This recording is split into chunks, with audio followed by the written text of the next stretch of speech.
Ngài nâng tôi lên đứng chỗ cao hơn mọi núi đồi.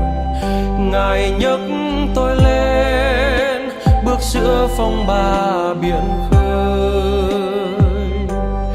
Ngài ban cho sức sống trong tôi tràn ra mãi.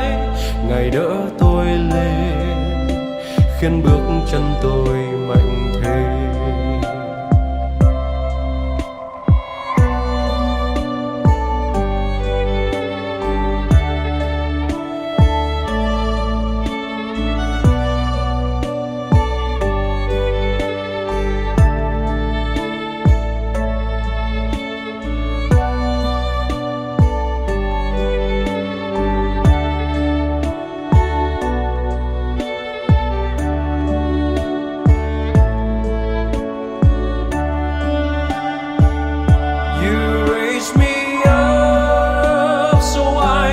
Stand on mountains, you